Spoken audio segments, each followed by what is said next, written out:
Ako si Mai Salazar, hatid sa inyo ang mga pinakamainit na balita sa bansa dito sa News Force. Sa ulo ng mga balita, panibagong oil tanker sa Red Sea, pinasabog ng Houthi. Pinoy crew ligtas sa pag-atake. Parking fees sa NAIA tumaas ngayong buwan. Material misrepresentation sa filing ng COC, ikakaso kay Alice Go sakaling tumakbo sa eleksyon. Isa sa service providers para sa 2025 elections umatras. DTI mas pinabilis ang pagpaparehistro ng business name sa kanilang website. Philippine men at women's team huwagi sa Asia Rugby Tournament sa Nepal. Patas at pantay na balita, komprehensibong ulat para sa pulso ng masa. Ito ang News Force. Isa na namang pag-atake ang naitala sa Red Sea kamakailan kung saan tinamaan ng oil tanker Cordelia Moon ng missiles at mga bangkang pampasabog ng Houthi. Tinitiyak naman ng Department of Foreign Affairs o DFA na walang nasugatang Pinoy crew members ng oil tanker matapos ang pag-atake. Ipinapaalala sa mga Pilipinong mandaragat na mayroon silang opsyon na tumangging maglayag sa Red Sea sakaling ipaalam sa kanila na madaraanan ang mapanganib na rutang ito.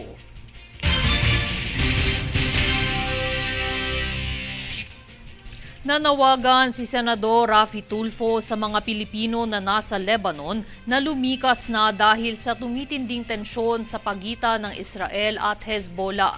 Aniya patuloy itong nakikipag-ugnayan sa DMW, DFA at OWA para tutukan ang lagay ng mga OFWs na naroon at ang voluntary repatriation nito.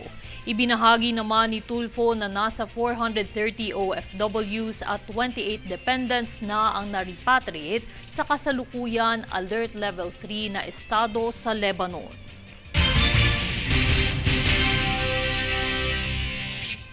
Tumulong ang United States government na maihatid ang mga relief goods sa probinsya ng Batanes upang ipamahagi sa mga apektado ng bagyong Julian. Sakay ng US military aircraft ay mabilis na napadala ang 1,000 family food packs o FFPs ng Department of Social Welfare and Development o DSWD sa Batanes. Bukod dito ay nagpadala rin ng mga tauhan at eroplano ang US bilang dagdag tulong sa isinasagawang relief efforts ng pamahalaan.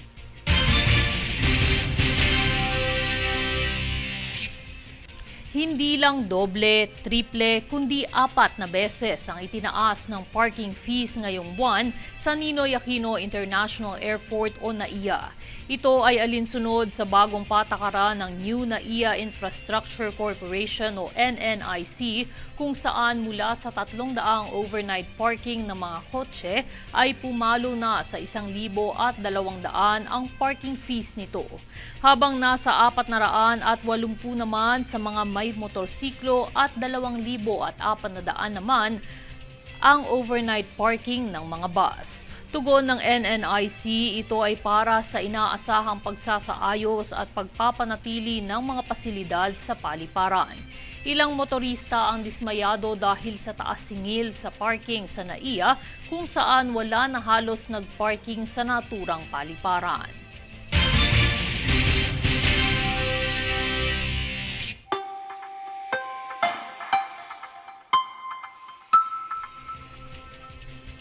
Sa ating ulat panahon, isang low-pressure area ang namataan sa kanlurang Hilagang Kanluran ng Coron, Palawan. Intertropical Convergence Zone naman ang nakakaapekto o nagpapaulan sa ilang bahagi ng Timog Luzon, Visayas at Mindanao. Kaugnay nito, asahan ng maulap na kalangitan na may kalat-kalat na pag-ulan sa Bicol Region, Mimaropa, Quezon, Rizal, Laguna at Batangas. Bahagyang pag-ulan naman dulot ng easterly sa Ilocos Region, Cordillera Administrative Region, Cagayan Valley at Central Luzon. Samantala, epekto naman ng ITCZ ang nararamdaman sa Kamaynilaan at natitirang bahagi ng bansa.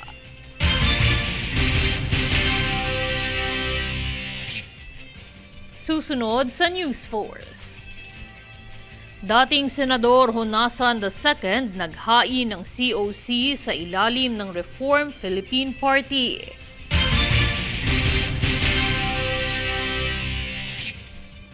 PRC Hemodialysis Center nananatiling libre para sa publiko.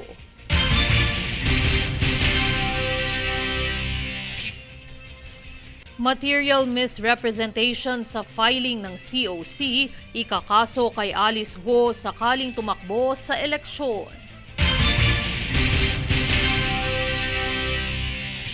Manatiling nakatutok para sa higit pang mga balita sa pagbabalik ng News Force.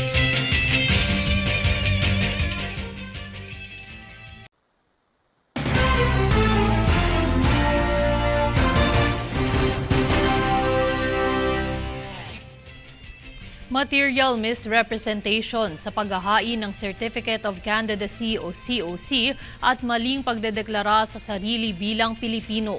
Yan ang mga kasong maaaring idagdag kay dismissed Bamban Tarlac Mayor Alice Go sakaling ituloy niya ang planong pagtakbo sa 2025 midterm elections. Kaugnay nito ay binalaan na ni Senate Committee on Women Chairperson Senator Risa Hontiveros si Go hinggil sa naturang aksyon. Habang hinikayat naman ni Senator Sherwin Gatchalian ang Commission on Elections na agad na ipatupad ang mga kinakailangang legal na hakbang para i-disqualify si Go mula sa pagtakbo sa isang posisyon sa gobyerno, bunsod na rin ang rekomendasyon ng Law Department na aksyonan ng paglabag ng dating alkalde sa Omnibus Election Code.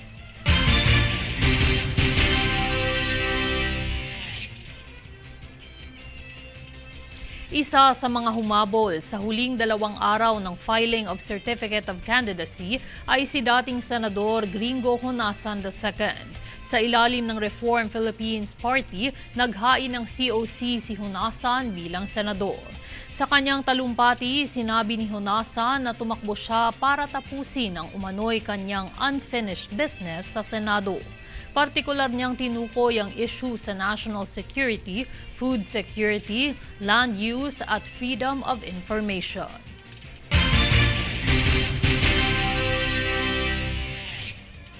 Isang retiradong Marine Colonel ang naghain ng kandidatura bilang senador para sa 2025 elections. Paggigiit niya, isa sa mga tututukan sa issue ng bansa ay ang tensyon sa pinag-aagawang teritoryo sa West Philippine Sea.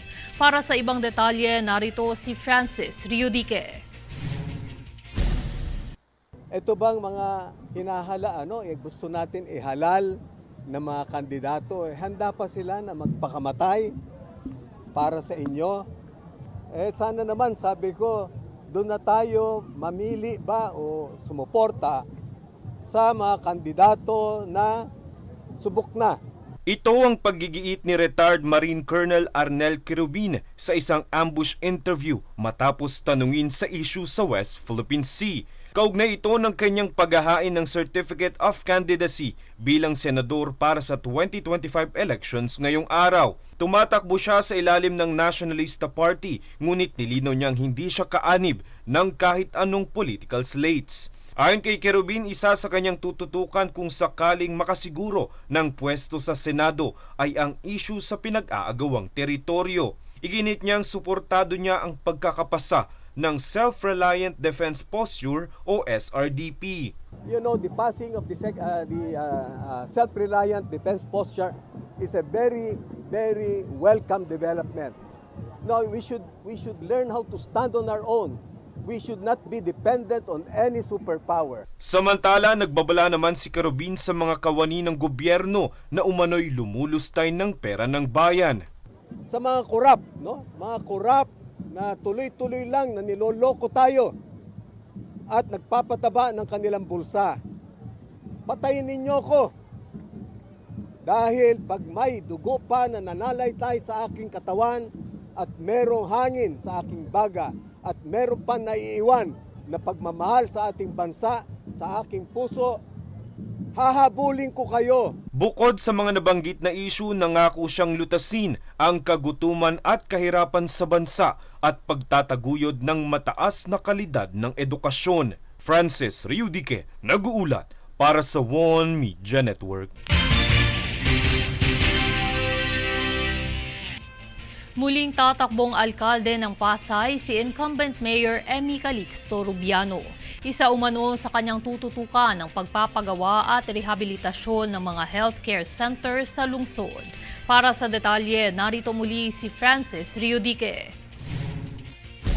Ngayong huling 2 araw ng pagsusumite ng kandidatura para sa 2025 elections, naghain ng Certificate of Candidacy o COC si Pasay City Mayor Emmy Calixto Rubiano. Kung sakaling manalo ay ito na ang kanyang ikatlong termino bilang alkalde ng Pasay. Isa umano sa kanyang tututukan pang sektor ay ang kalusugan. Marami pa rin po kaming inaayos at talagang ihahandog sa ating mga kababayan sa pamamagitan ng mga pangkalusugang programa. Dahil ngayon po ang mga health centers namin ay inuumpisahan na namin upang ito ay maging super health center. Upang may sa katuparan ang nasabing programa ay mas palalawakin pa umano ang mga serbisyong hatid ng mga healthcare center. Kabilang din ang pagkakaroon ng mga laboratory equipments at karagdagang mga tauhan sa mga ospital at clinics. Mahigpit din umano niyang ipagpapatuloy ang pagsuyod sa mga iligal na operasyon ng Pogo sa lungsod. Ito ay bilang direktiba ni Pangulong Ferdinand R. Marcos Jr. na sa pagsisimula ng taong 2025 ay wala ng mga Pogo sa bansa. Nagkomento rin ang kasalukuyang alkalde sa kontrobersyal na mga reclamation projects sa Manila Bay. Paggigit niya, masusing pinag-aaralan ng lokal na pamahalaan, katuwang ang mga ahensya ng gobyerno ang nasabing mga reclamation projects. Tiniyak niyang hindi maaaring matuloy ang anumang proyekto kung hindi dumaan sa tamang mga proseso. Si Mayor Emmy ay tumatakbo sa ilalim ng Partido Federal ng Pilipinas o PFP. Kasama niyang tatakbo bilang Vice Mayor ang konsehal na si Marks Calixto. Francis Riudique, nag-uulat para sa One Media Network.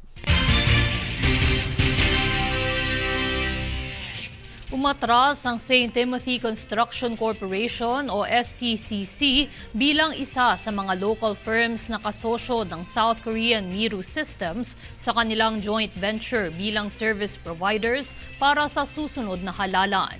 Itinuturong dahilan ang conflict of interest kung saan ikinabahala ng COMELEC ang umano'y pagpapahayag ng pagtakbo ng ilan sa mga may-ari ng STCC na hindi naman hahayaan ng COMELEC na makwestiyon ang integridad ng halalan dahil lang tatakbo ang isa sa mga may-ari ng ating mga contracting partner nito. Samantala, ipagpapatuloy naman ng Miru Systems ang kanilang obligasyon at sinabing hindi ito magiging kawalan at makakaapekto sa pagbuo ng mga makina o serbisyo sa pagboto na gagamitin sa 2025 elections.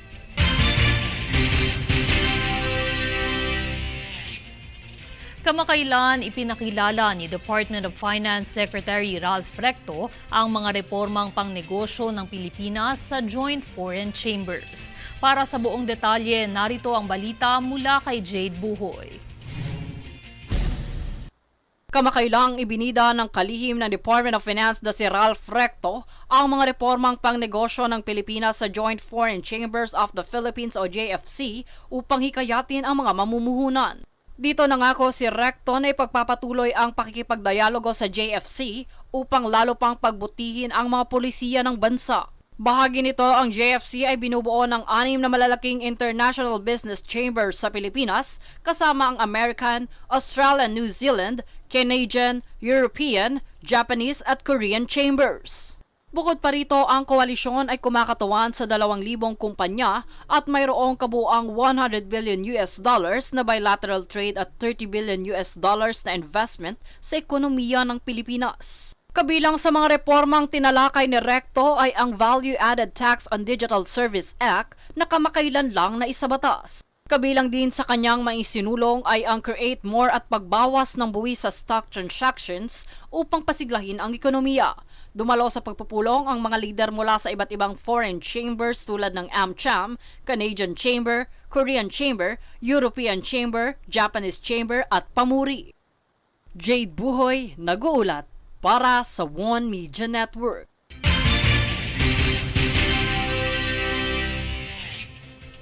Patuloy ang libreng serbisyo ng Philippine Red Cross Hemodialysis Center para sa mga pasyente na nangangailangan ng dialysis.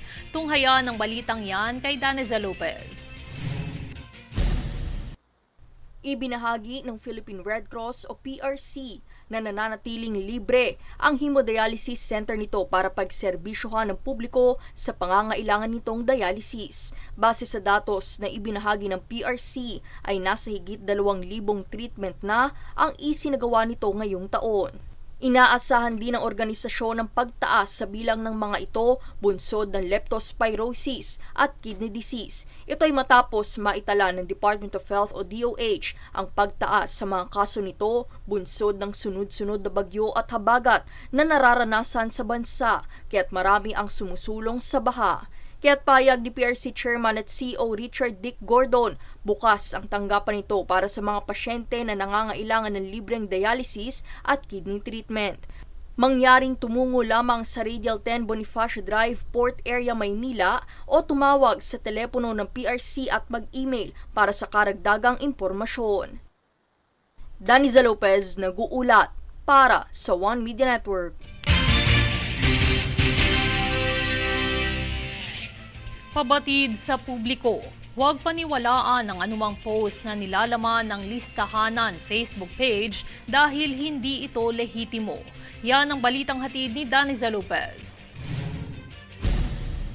Nagbigay abiso ang Department of Social Welfare and Development o DSWD sa publiko na huwag tangkilikin at paniwalaan ang anumang nakasaad o nilalaman ng listahanan Facebook page. Paglilinaw ng DSWD, wala itong ugnayan sa kagawaran kaya't dapat na i-report upang hindi makapanlinlang. Naglalaman ang nasabing peking account ng mga impormasyon mula sa DSWD at pagkuha ng ilang mga litrato mula sa opisyal na account ng kagawaran. Nakalagay din dito na ito'y isang non-governmental organization o NGO na siyang mayroong 25 tagapagsunod at 21 likes. Nananatili naman ang payo ng DSWD na tumutok lamang sa mga opisyal na communication channels nito para sa anunsyo ng mga ayuda o iba pang detalye ukol sa mga programa nito. Daneza Lopez, nag-uulat para sa One Media Network.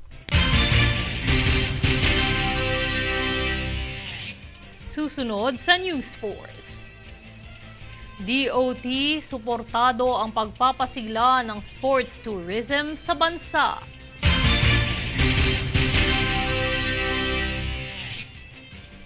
DTI, mas pinabilis ang pagpaparehistro ng business names sa kanilang website.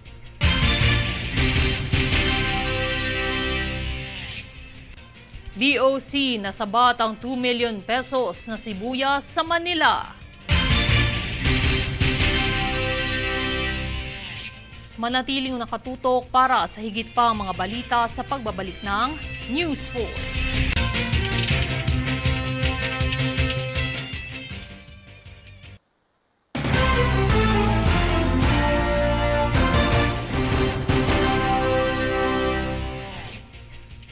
Mas pinabilis na ang pagpaparehistro ng business name sa Department of Trade and Industry sa pamamagitan ng kanilang online website. Ayon sa kagawaran, sa pamamagitan ng mabilis na transaksyon ay maiiwasan na ang pagkakaroon ng fixer. Para sa mga nagnanais na magparehistro ng kanilang pangalan ng negosyo online, magtungo lamang sa bnrs.dti.gov.ph at makukuha na agad sa loob ng 8 minuto ang inyong business name registration certificate.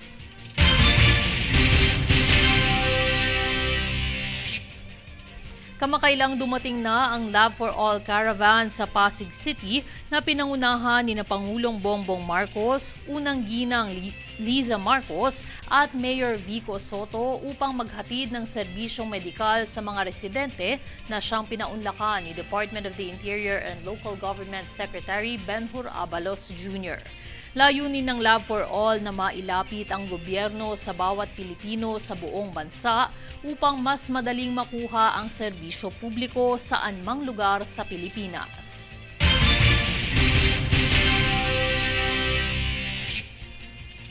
Kamakailang nasabat ang 2 million pesos na halaga ng sariwang sibuyas ng Bureau of Customs sa lungsod ng Maynila. Yan ang balitang hatid ni Jade Buhoy. Nasabat ng Bureau of Customs o BOC noong ikatatlo ng Oktubre ang isang kargamento ng 25,000 kilo ng sariwang sibuyas na tinatayang nagkakahalaga ng 2 milyong piso. Ang naturang kargamento ay dumating mula sa China at ininspeksyon ng BOC. Dito natuklasan na ang kargamento ay walang sanitary and phytosanitary import clearance mula sa Department of Agriculture, Bureau of Plant Industry. Dahil sa kakulangan nito, naglabas ng warrant of seizure and detention ang BOC laban sa kargamento. Ang inspeksyong ito ay pinangunahan ni BOC District Collector Rizalino Torralba at binigyan din ng kahalagahan ng inspeksyon upang maprotektahan ang kalusugan ng publiko at industriya ng agrikultura. Aniya, ang pagkakasabat ng sibuyas ay patuloy ng kanilang determinasyon na tiyakin ang mga produktong hindi sumusunod sa batas ay hindi makakapasok sa merkado. Pinuri naman ito ni Commissioner Bienvenido Rubio na pagsisikap ng BOC sa paglaban sa smuggling ng agrikultura na nagsasabing mahalaga ang pagpapatupad ng mga regulasyon upang mapanatili ang integridad ng supply ng pagkain sa bansa. Jade Buhoy, nag-uulat para sa One Media Network.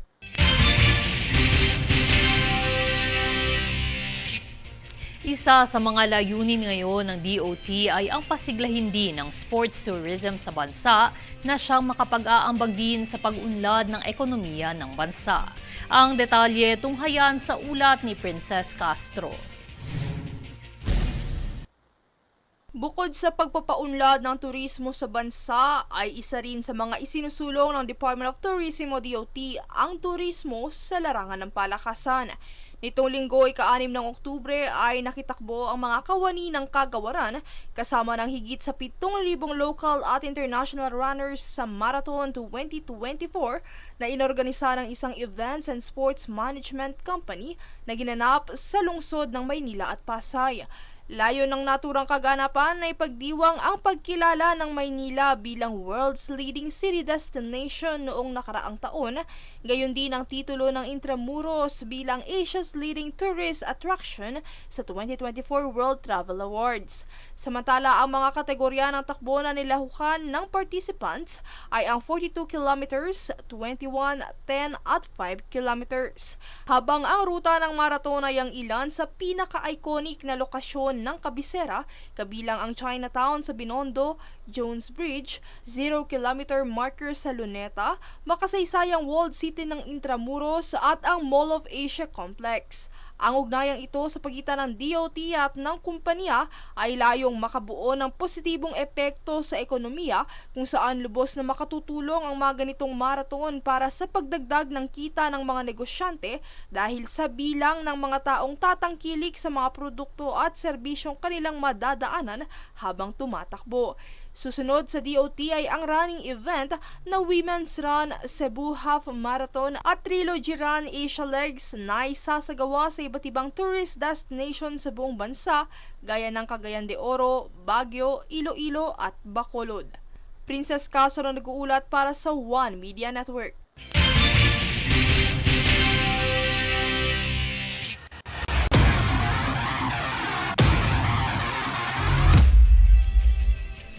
Nakapag-uwi na naman ng tropeo ang Pilipinas matapos magwagi ng parehong dibisyon ng rugby team sa Nepal meet nitong weekend. Narito si Princess Castro para sa detalye. Dobleng tropeo na naman ang naiuwi ng Pilipinas matapos pamunuan ang Asia Rugby Sevens Trophy 2024 na ginanap sa Nepal nitong nagdaang Biyernes at Sabado, ika-4 at ika-5 ng Oktubre. Kapwa nagwagi ang koponan ng Philippine men and women rugby teams. Sa unang minuto pa lamang ng finals ng men's team ay makikitang matatag na depensa na agad ang ipinamalas ng bansa kontra sa Chinese Taipei. Bagamat may iilang puntos na nasamsamang kalaban, ay hindi naman nagpadaig ang Filipino rugbymen kung saan lubhang nahirapan sa paggawa ng puntos ang kabilang panig. Kinalahati ng Pilipinas ang puntos na nagtapos sa scores na 27-14. Samantala, sumunod naman na sumalang sa field ang women's team na hindi rin nagpasindak sa India. Naging mainit at dikitang laban ng dalawang koponan, ngunit dinomina ng Pilipinas ang laro sa scores na 7-5 kung saan hindi na hinayaan pang umiskor ng Filipino Ruggers sa ang India sa huling segundo ng gameplay. Naging madamdami naman ang tagpo sa awarding ceremony sa pagitan ng men at women's team kung saan hindi napigilang mapaluha ng mga atleta ng kapwa manalo ang parehong koponan ng Pilipinas. Lubos na mga pinasalamatan at ikinarangal ng bansa at mga taga-suporta nila ang makasaysayang pagkapanalong ito ng rugby team. Princess Castro nag-uulat para sa One Media Network.